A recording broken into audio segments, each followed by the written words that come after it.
66,000 गजा के बासियों, बच्चों, बूढ़ों और खवातीन की शहादत, 1,68,000 जख्मियों और 21 लाख से जायद आबादी को बेघर करने के बाद इजराइल ने गजा से अपनी फौजें मरहलावार वापस बुलाने पर मशरूत तमादगी जाहिर कर दी है, जबकि सुबह से अब तक मजीद 45 फलस्तीनियों को शहीद किया जा चुका है। गुज़िश्ता रोज व्हाइट हाउस में अमरीकी सदर डोनाल्ड ट्रंप ने इजरायली वजीर आजम नेतन्याहू से मुलाकात के बाद ऐलान किया है कि इजरायली वजीर आजम नेतन्याहू गजा तनाज़ा खत्म करने के मुआहदे पर मुत्तफिक होने के इंतहाई करीब हैं। मुआहदे की तफसीलात बताते हुए सदर ट्रंप ने कहा कि हमास को 72 घंटों में तमाम हॉस्टेजेस को रिहा करना होगा। अरब और मुस्लिम दुनिया ने गजा को तेजी से गैर मुसल्लह करने, हमास और दीगर तमाम तंजीमों की फौजी सलाहियत खत्म करने का वादा किया है।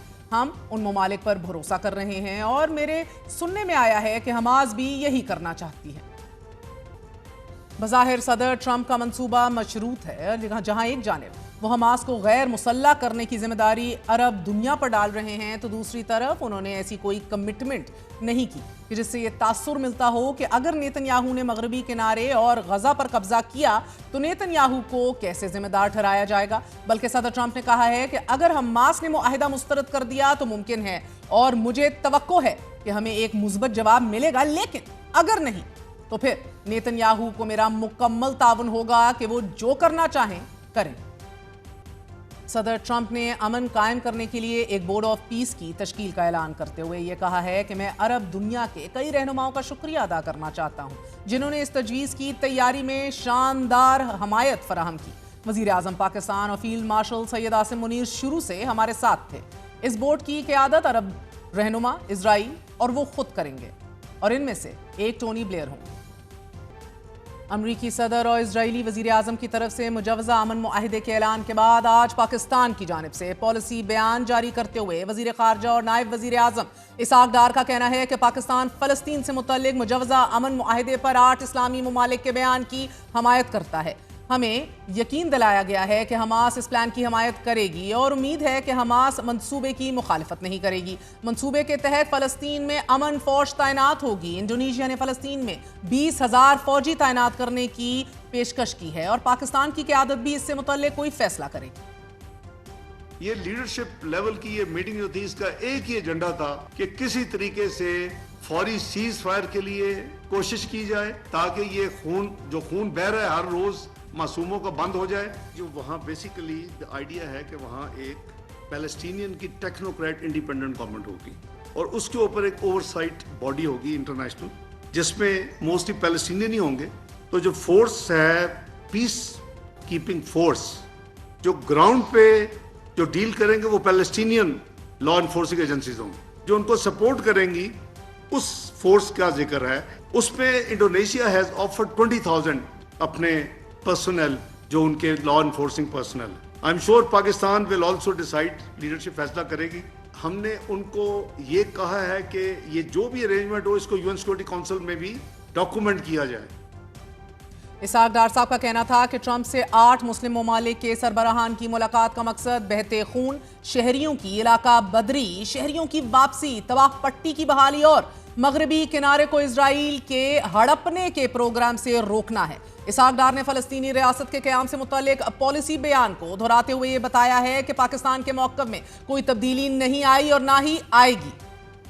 Pakistan still believes in two-state solution of this problem with Al-Quds al-Sharif as the capital of the independent Palestinian state with the boundaries of pre-1967. Pakistan की पॉलिसी बिल्कुल क्लियर है, पाकिस्तान की पॉलिसी अनचेंज्ड है। आई वुड रादर से कि बाकी 7 country भी हमारे साथ है हमारी पॉलिसी, तो उसमें कोई तब्दीली नहीं है। बिल्कुल किसी किस्म की सोच में या उसकी स्पिरिट में या उसके फ्यूचर इम्प्लीमेंटेशन में हमारी वही पॉलिसी है। प्राजा साहब, मैं आपको वाजे कर दूं एक बार फिर कि नायब वजीर आजम ने इस हवाले से सियासी तनकीद को एड्रेस करते हुए ये वाजे किया और जवाब देते हुए वजीर खारजा का ये कहना था कि जब फ़लस्तीनी अथॉरिटीज़ मंसूबे का खैर मकदम कर रही है, इस पर कुछ लोग सियासत कर रहे हैं। क्या चाहते हो? क्या वहाँ खून बहता रहे, बच्चे मरते रहें? मैं यहाँ देख रहा हूँ कि more loyal than the king, Palestine Authority उसको वेलकम कर रही है, हम उसको क्रिटिसाइज कर रहे हैं। कुछ लोग जिनका मकसद ही सिर्फ सियासत है। वो haven sec have a heart, what do you want? कि वहां खून बहता रहे, मासूम बच्चे भूख से मरते रहे, और तुम यहाँ अपनी सियासत के लिए अपने स्टेटमेंट दो और ट्वीटे करो। खुदा का खौफ करो, एक दिन अल्लाह को जान देनी है सबने, मेरे समेत। मैं समझता हूं कि we did our best to do whatever 8 countries could do, their leadership and the foreign ministers.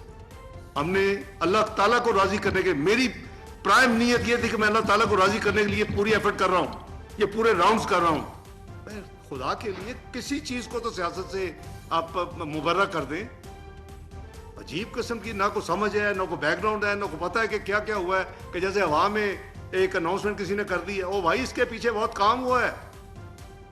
अभी तक हमास की जानिब से मुआहिदे को मुस्तरद या फिर इससे इत्तफाक करने से मुतालिक कोई बयान सामने नहीं आया। अलबत्ता अरब न्यूज़ से गुफ्तगू करते हुए हमास के सीनियर ओहदेदार ने इतना ज़रूर कहा है कि हम अच्छी नीयत के साथ इन 20 नुकात का मुतालिया करेंगे और फिर अपना रद्द अमल देंगे। जबकि BBC ने कतरी वजारत खारजा के तर्जुमान का हवाला देते हुए लिखा है कि कतर अब हमास के मुज़ाकरातकारों और तुर्क रहनुमाओं से आज इस मुजव्वज़ा प्लान पर बात करेगा। नाज़रीन, आज व्हाइट हाउस में सहाफ़ियों से गुफ्तगू करते हुए सदर ट्रंप का कहना था कि मैंने हमास को जंगबंदी प्रपोजल के लिए 4 दिन का वक्त दिया है कि वो गजा अमन मुसवदे पर अपना जवाब दें, और हम हमास के जवाब का इंतजार कर रहे हैं। जबकि वाज़ेह रहे कि सदर ट्रंप ने इजराइल को भी 72 घंटे का वक्त दिया है कि वो भी अपना मौसर और मुस्बत जवाब इस मुआहदे के हवाले से दें। नाज़रीन, अरब मीडिया के मुताबिक सऊदी अरब, पाकिस्तान, तुर्किया, मिस्र, उर्दन, इंडोनेशिया, कतर और मुत्तहिदा अरब अमारात ने गजा में अमन के लिए मुजव्वज़ा मंसूबे का खैर मकदम करते हुए मुश्तरका बयान जारी किया है। बयान में कहा गया है कि जामे मुआहदे के तहत होने वाली जंगबंदी, इजराइल का मुकम्मल इनखला, गजा में इमदाद की फराहमी, फलस्तीनियों की नकल मकानी रोकना, मगवियों की रिहाई, इलाके में सिक्योरिटी का तरीकाकार, तामीर नौ और गजा का मगरबी किनारे का हिस्से के तौर पर 2 रियासती हल की बुनियादों पर होने वाले दरियाए अमन के मुआहदे में अमरीका के साथ हर मुमकिन ताउन के लिए तैयार हैं। सऊदी अरब से छुपने वाले जो डिटेल सामने आ रही हैं, नाज़रीन आपको बताते चले, अरब न्यूज़ का अखबार जो है, अंग्रेजी अरब न्यूज़ में फ़लस्तीनी सहाफ़ी दाऊद कुतब लिख रहे हैं, progress and perils as Netanyahu blinks first. इस उन्वान से लिखा गया ये रिपोर्ट, इसमें बताया जा रहा है कि अभी तक मुआहदे के बहुत से नुकात मुबहम हैं, कि जैसे मिसाल के तौर पर गजा और मगरबी किनारे पर मुश्तमिल फ़लस्तीनी रियासत का क़याम अमल में आएगा या नहीं, क्या फ़लस्तीनी अथॉरिटी के पास गजा का डायरेक्ट कंट्रोल होगा या नहीं। मगर इतना ज़रूर है कि इस मंसूबे से इजराइल का जारी कब्जा रोका ज़रूर जा रहा है। इसके अलावा जो मुआहिदा सामने आया है, इससे फ़लस्तीनियों की एक मांग ज़रूर पूरी हो रही है कि जिसका इजहार वो दहाइयों से करते आ रहे हैं कि मकबूजा फ़लस्तीन में एक बैनुल-अक़वामी फ़ौज तैनात की जाए। ये बहुत अच्छा कदम है कि जिसे हासिल करना बहुत ज़्यादा अहमियत रखता है, क्योंकि ये मुस्तकबिल में बहुत सी चीज़ों का फैसला भी कर सकता है। सदर ट्रंप और नेतन्याहू की मुलाकात के हवाले से दाऊद कुतब ने ये लिखा है कि ट्रंप पूरी मुलाकात और पूरे इवेंट में नेतन्याहू पर हावी रहे। माजी में फ़लस्तीनी बरमला इसका इजहार करते आए हैं कि अमन सिर्फ अमरीका की मुदाखलत से हासिल हो सकता है, और सदर ट्रंप ने जिस अंदाज में नेतन्याहू को हैंडल किया वाज़ेह करता है कि अमरीकी सदर ने अपना लेवरेज इस्तेमाल किया है। अलबत्ता क्या वाशिंगटन यरगमालियों की रिहाई के बाद भी ये दबाव बरकरार रख पाएगा या नहीं, ये अभी कहना कबल अज़ वक्त है। फ़लस्तीनी सहाफ़ी दाऊद कुतब ने इजराइल के गजा खाली करने से मुतल्लिक टाइमलाइंस ना देने को भी अहमियत देते हुए लिखा है कि यरगमालियों की रिहाई के बाद जंग रोकने का इख्तियार इजराइल के हाथ में होगा, जो कि यकीनन एक तशवीशनाक बात है, क्योंकि 20 नुकात में इजराइल की अकाउंटेबिलिटी के लिए कोई मैकेनिज्म नहीं बनाया गया। इसके अलावा बैनुल-अक़वामी फ़ौज जो गजा का इंतजामी कंट्रोल संभालेगी, इस मुतल्लिक भी बहुत से सवालात अपनी जगह मौजूद हैं। इसके अलावा दाऊद कुतब लिख रहे हैं कि नेतन्याहू ने तो हमास को गैर मुसल्ला करने की बात की है, मगर सदर ट्रंप खामोश रहे हैं। मतलब ट्रंप ने खुद इबाम छोड़ा है कि इजराइल गजा की सिक्योरिटी अपने पास रख सकता है। लेकिन सबसे अहम नुक्ता यह है कि इस तमाम मंसूबे में फ़लस्तीनियों की राय कहीं भी नहीं नजर आ रही। ऐसे में वाहिद चीज़ कि जो मंसूबे पर अमल दरामद करवा सकती है वो इंटरनेशनल कानून और गारंटीज हैं।